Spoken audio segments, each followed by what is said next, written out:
మహిమ కలుగును గాక. ఈరోజు ఏషియా 41:14 ద్వారా దేవుడు మనతో మాట్లాడుతున్న ప్రతి మాటకై ఆయన నామానికే మహిమ కలుగును గాక.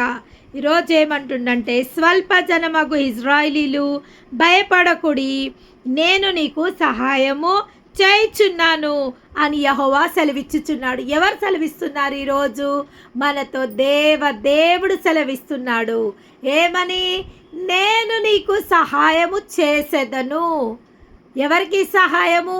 ఈరోజు దేవుడు మనకు సహాయం చేయబోతుండు. ఏ విషయంలో అయినా సహాయం చేయబోతుండు. సహాయము ఎక్కడి నుంచి వస్తుందంట? సియోనులో నుంచి మనకు దీవెనలు వస్తాయి. సియోన్లో నుంచి మనకు సహాయం వస్తుంది. ఎందుకంటే సియోన్ అనగా దేవుడుండు పట్టణము. రాజుండు పట్టణంలో నుంచి మనకు జవాబు వస్తుంది. రాజుండు పట్టణం నుంచి మనకు సహాయం వస్తుంది. రాజున్న స్థలంలో నుంచి మనకు దీవెనలు వస్తాయి. దేవుని నామానికి మహిమ కలుగును గాక. ఈరోజు దేవుడు ఎందుకు మనకు సహాయం చేస్తా అంటుండు? ఏ విషయంలో సహాయం చేస్తా అంటుండు? ఎందుకు ఆయన సహాయం మనము పొందుకోవడము ఎందుకో కొన్ని నిమిషాలు వాక్యాన్ని ధ్యానిద్దాం. మనము ఏమంటుండంటే, జరగబోవు వాటిని విశదపరిచి మా ఎదుట తెలియజెప్పుడి, పూర్వమైన వాటిని విశదపరచుడి. దేవుడు కొన్ని విషయాలు మన ఎదుట ఈరోజు విశదపరచబోతుండు. దేనికి దేవుడు ఈరోజు మనకు సహాయం చేయబోతుండు అంటే, కొన్ని మరుగు మాటలని, కొన్ని మరుగు రహస్యాలని, కొన్ని మనకు తెలియని విషయాలని ఆయన మన ఎదుట బయలుపరచబోతుండు. ఆ విధంగా ఆ విషయాలని బయలుపరచడానికి ఈరోజు దేవాది దేవుడు మనకు సహాయం చేయబోతుండు. ఆయన నామానికి మహిమ కలుగునుగాక. ఏమంటుండంటే, జరగబోవు వాటిని విశదపరిచి మా ఎదుట తెలియజెప్పుడి. ఏమంటుండు? జరగబోవు వాటి గురించి మేము అడుగుతున్నాం ప్రభువా. ఏమి జరుగుతుంది అసలు మా జీవితంలో? ఏమి జరగబోతుంది? అసలు మా భవిష్యత్తు ఏ విధంగా ఉండబోతుంది? మా పిల్లల భవిష్యత్తు ఏ విధంగా ఉంది? ఈరోజు ఈ శ్రమల నుంచి మేము విడుదల పొందుకుంటామా? ఈ దరిద్రత నుండి మేము విడుదల పొందుకుంటామా? ఈ భయాల నుంచి మేము విడుదల పొందుకుంటామా? లేదా ఈ అసమాధాన స్థితి నుంచి మేము విడుదల పొందుకుంటామా? మా స్థితి ఏమయ్యింది ప్రభువా? మా గతి ఏమయ్యింది ప్రభువా? మాకు సహాయం చేస్తానని చెప్పినావు కదా తండ్రి. రాబోవు వాటి గురించి మాకు బయలుపరచు, మీరు మాకు సహాయం చెయ్యండి. ఇంకా ఏమంటుండంటే, పూర్వమైన వాటిని విశదపరచుడి. జరిగిపోయిన వాటి గురించి కూడా మాకు క్లారిఫికేషన్ రావాలా ప్రభువా? ఏమి జరిగింది?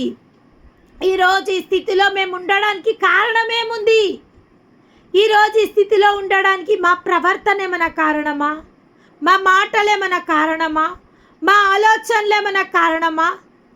మా ఊహలేమైనా కారణమా? మేము ఈ స్థితిలో ఉండడానికి మేమేమైనా కారణమై ఉన్నామా? లేదా మా పైన పనిచేస్తున్న ఏమైనా శాపాలు కారణమై ఉన్నాయా? లేదా ఏమైనా దురాత్మలు కారణమై ఉన్నాయా? ఏంది కారణమయ్యింది? ఈరోజు మాకు విశదపరచండి, మాకు సహాయము చేయండి అని దేవుని ఈరోజు దేవుని మనం అర్థిస్తుండగా ఆయన మనకు బయలుపరచబోతుండు. దేవుని నామానికి మహిమ కలుగునుగాక. ఇంకేమంటుండంటే, మేము ఆలోచించి వాటి ఫలములను తెలుసుకున్నట్టు వాటిని మాకు తెలియజెప్పుడి. దేవుని నామానికి మహిమ కలుగునుగా. కొన్నిసార్లు మనం ఇటువంటి ప్రార్థన చెయ్యాలా? ప్రభువా నిజంగా మాకు బయలుపరచండి ప్రభువా. ఏం బయలుపరుస్తారు? మేము ఆలోచించిన వాటి ఫలములను, మేము ఏవైతే ఆలోచిస్తున్నామో వాటి రిజల్ట్ ఏముండబోతుందో మాకు బయలుపరచండి.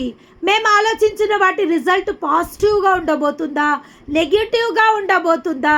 మరి మేము ఆలోచించినవి మాకు లాభకరంగా ఉండబోతున్నాయా, లేదా మాకు కీడుకరంగా ఉండబోతున్నాయా? యోబు జీవితంలో అదే జరిగింది. యోబు, నేను ఏది సంభవిస్తుందని నేను తలంచి తినో అదే నాకు సంభవించెను. మనము ప్రతిసారి దేవుని సమక్షంలో మన ఆలోచనలు సరి చేసుకోవాల్సిన వాళ్ళమై ఉన్నాము. మన తలంపులను సరి చేసుకునే వాళ్ళమై ఉన్నాము. మనం కరెక్షన్ చేసుకోవాల్సిన వాళ్ళమై ఉన్నాము.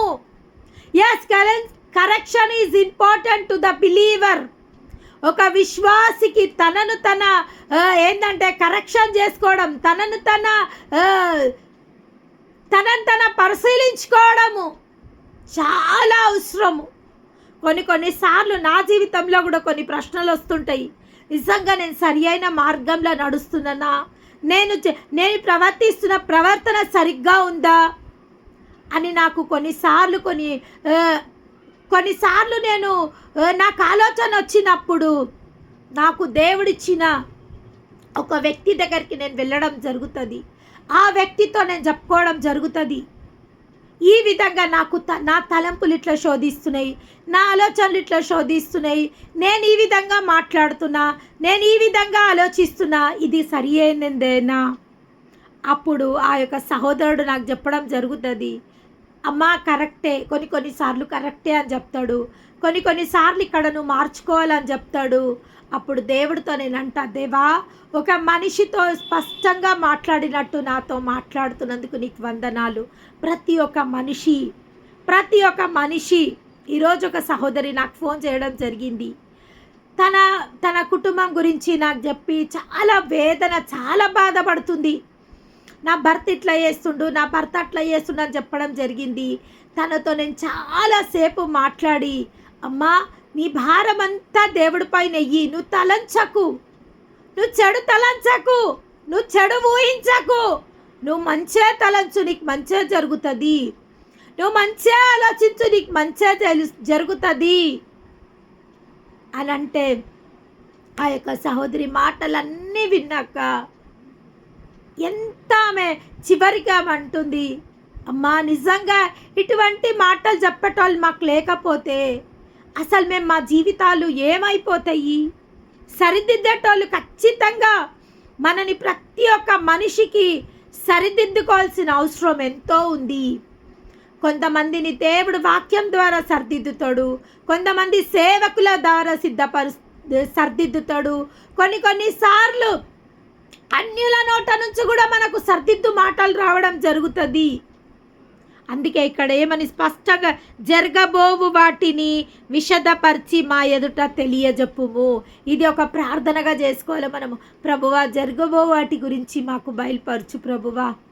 ఏది జరగబోతుంది, మరి మా పిల్లల భవిష్యత్తు ఏ విధంగా ఉండబోతుంది, మా భవిష్యత్తు ఏ విధంగా ఉండబోతుంది, ఈ సమస్యకు పరిష్కారం ఏముండబోతుంది అని మనము మొట్టమొదటిగా దేవుని సమక్షంలో మనము కనిపెట్టవలసిన వారమై ఉండాలి.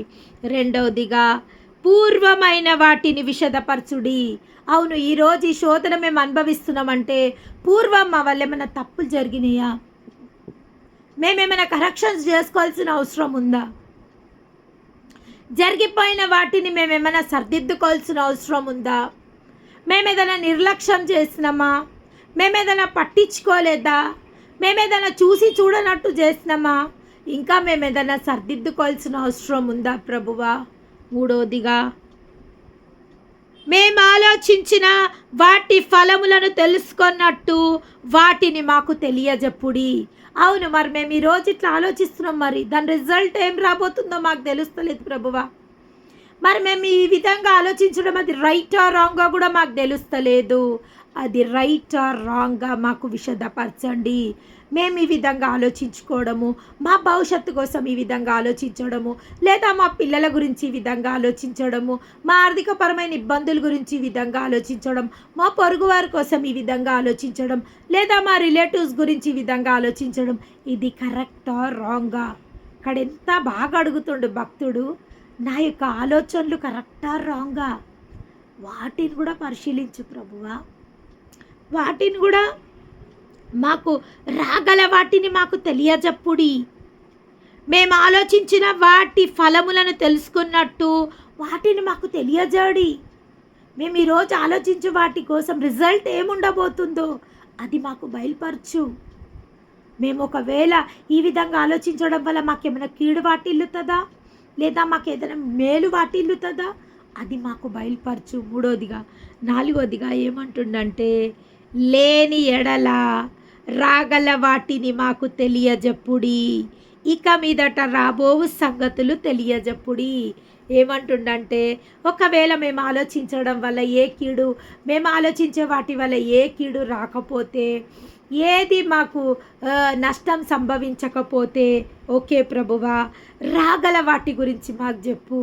మా మా విషయంలో, మా పిల్లల విషయంలో, మా పిల్లల కెరియర్ విషయంలో, ఉద్యోగాల విషయంలో, మా పిల్లల భవిష్యత్తు విషయంలో, మా భక్తి విషయంలో, మా కుటుంబ సంరక్షణ విషయంలో, రాబోవు దినాలలో మాకు ఏ మేలును సిద్ధపరచబోతున్నావు, మా పరిస్థితి ఏ విధంగా ఉంటుంది, మేము ఏ స్థితిలో ఉండబోతున్నాము, వాటిని మాకు బయలుపరచు. ఇంకేమంటుండంటే, ఇక మీదట రాబోవు సంగతులు తెలియజెప్పుడి, అప్పుడు మీరు దేవతలని మేము ఒప్పుకుందుము.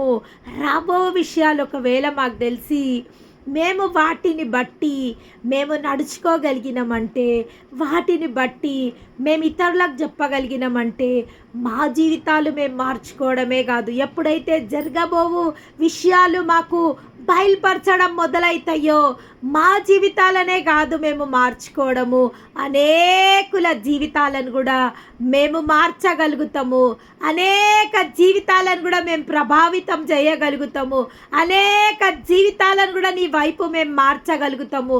అప్పుడు ప్రజలు చూసి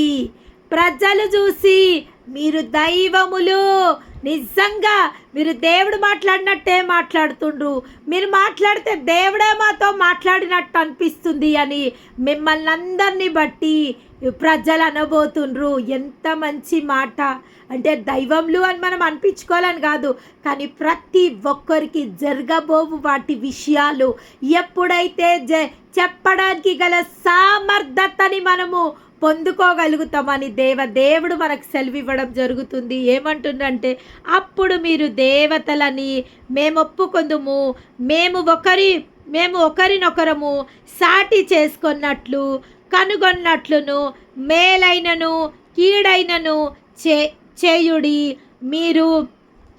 మీరు మాయా సంతానము, మీ కార్యములు శూన్యములు, మిమ్మల్ని కోరుకొని వారు హేయులు.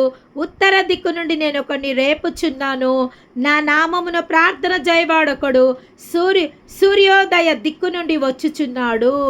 నా నామమున ప్రార్థన చేయవారిని నేను రేపబోతున్నా. ఎందుకంటే మాయా సంతానం మధ్య మనమున్నాము, ఈ శూన్యమవుతున్న ఈ యొక్క ప్రజల మధ్య మనమున్నాము, కాబట్టి కీడు చేయు ప్రజల మధ్య మనమున్నాము. కాబట్టి దేవుడు ఏమంటుండంటే, we have to raise our self, మనము మరొకసారి నా నామమున ప్రార్థించువాడొకడు సూర్యోదయ దిక్కు నుండి వచ్చును.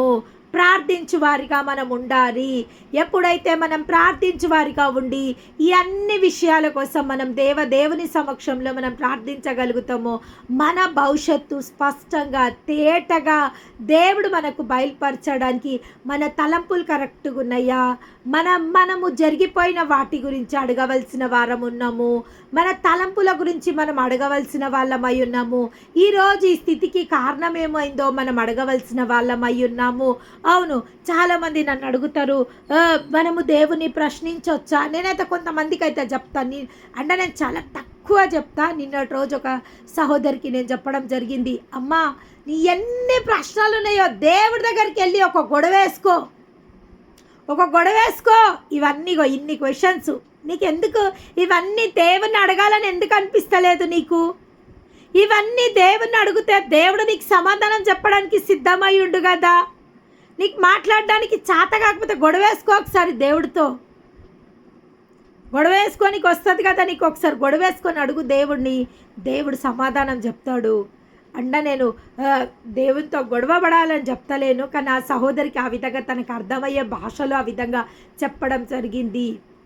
మనం ప్రతి క్షణము దేవుని నుంచి వినువారమై ఉండవలను. దేవుని నుంచి ప్రతి విషయంని తెలుసుకోవడానికి ఆసక్తి కలిగిన వారమై మనం ఉండవలను. అవును, దేవుని నుంచి తెలుసుకోవడం తప్పు కాదు. మహాభక్తులందరూ వారికి ఎక్కడి నుంచి తెలుసుకుంటారు? వాళ్ళు దేవుని నుంచే.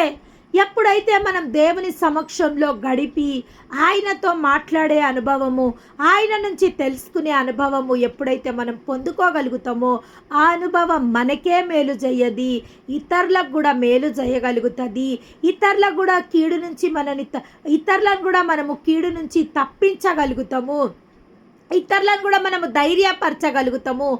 ఇతరులని మనము సేద తీర్చగలుగుతాము. వాళ్ళ యొక్క దుఃఖ స్థితి నుంచి వాళ్ళని మనం ఓదార్చగలుగుతాము. వాళ్ళ యొక్క భారభరితమైన ఆత్మలకు మనము స్తుతి వస్త్రం అలంకరించగలుగుతాము. వారి బంధకాలలో ఉన్న వారిని మనము విడిపించగలుగుతాము. వారి యొక్క త్రోవలని మనము సరళం చేయగలుగుతాము. ఒకవేళ మనకే అనుభవం లేకపోతే, మనకే దేవునితో మాట్లాడే అనుభవం లేకపోతే, మనకే దేవుని నుంచి తెలుసుకోవాల్సిన అనుభవం లేకపోతే, దేవుని స్వరం వినే అనుభవం మనకే లేకపోతే మనం ఎవరికి సహాయకారకంగా ఉంటాము? దేవుడు మనని లోకానికి ఉప్పుగా వెలుగుగా ఆయన సృజించిండు మనని. ఉప్పు నిస్సారమైతే కాళ్ళ కింద వేసి తొక్కివేయబడుతుంది. దేవుడిచ్చిన ఈ యొక్క అమూల్యమైన ఆత్మ ఫలాలు వరాలు మనలో ఉన్నక్క కూడా ఒకవేళ మనము వాడకపోతే, మనలో ఏం పెట్టిండు దేవుడు? పరిశుద్ధాత్మను మనలో పెట్టిండు.